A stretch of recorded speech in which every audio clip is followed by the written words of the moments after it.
Siku ambayo dunia iliangalia Caracas kwa mshangao, wengi walihisi kama historia mpya ilikuwa ikiandikwa. Ni pale ambapo rais wa Venezuela Nicolas Maduro akiwa amezungukwa na wanajeshi akiondolewa yeye na mke wake na kusafirishwa hadi Marekani. Lakini swali moja hapa likaanza kuzunguka vichwani mwa wengi. Je, hili ni tukio la kwanza katika historia ya dunia? Jibu ni hapana. Kwa miongo kadhaa sasa, Marekani imeacha alama yake katika hatima ya viongozi wa mataifa mengine, hasa wale waliotuhumiwa kwa biashara ya dawa za kulevya, uharibifu wa kivita au ukiukaji mkubwa wa haki za binadamu.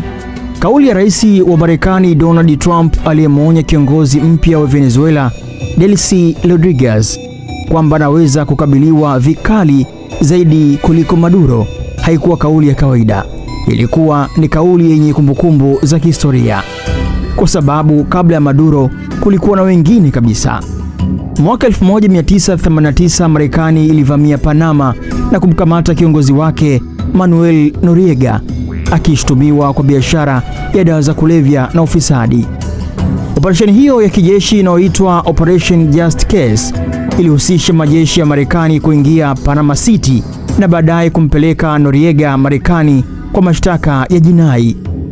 Tukio hili lilichukuliwa kama mfano wa kwanza wa moja kwa moja wa Marekani kukamata kiongozi wa nchi jirani.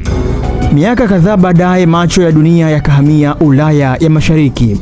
Slobodan Milosevic, rais wa zamani wa Serbia na shirikisho la Yugoslavia, alikamatwa mwaka 2001 na mamlaka ya Serbia na kupelekwa mbele ya mahakama ya kimataifa ya uhalifu wa vita ICTY The Hague.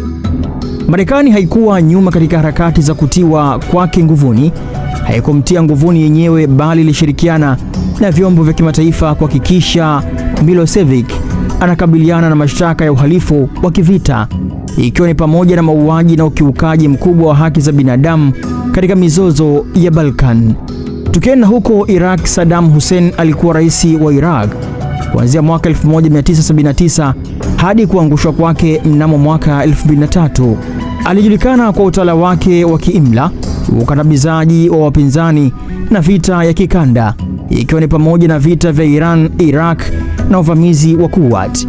Hussein aliongoza nchi yake kwa mkono wa chuma, akitumia mashambulizi makali dhidi ya upinzani wake wa kisiasa na makundi ya kabila. Mnamo Machi 2003 Marekani iliongoza uvamizi wa Iraq ikiunganisha majeshi ya Anglo-Amerika baada ya kudai Hussein alikuwa akihifadhi silaha za maangamizi ya wingi.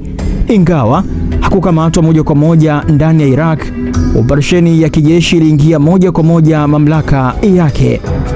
Baada ya miezi michache mapambano, Saddam Hussein alikamatwa mnamo Disemba 13 mwaka 2003 na majeshi ya Marekani na walinzi wa Iraq walioshirikiana.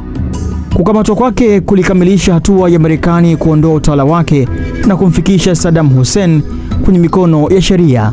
Baada ya kesi iliyokuwa chini ya mahakama ya Iraq, alihukumiwa kifo mnamo Novemba 2006 kwa uhalifu dhidi ya binadamu, hususan kuhusiana na mauaji ya wapinzani wa kisiasa wa Kikurd na Kishia. Libya nayo haikuachwa nyuma. Ingawa rais huyo wa Libya Gaddafi hakukamatwa moja kwa moja na Marekani, mashambulizi ya anga yaliyoungwa mkono na Washington mwaka 2011 ilichochea kuangushwa kwake na hatimaye kukamatwa na kuuawa. Tukio hili linaonyesha ushirikiano wa Marekani na wadau wengine wa kimataifa ili kuondoa viongozi wanaoshutumiwa kwa ukiukaji wa haki za binadamu.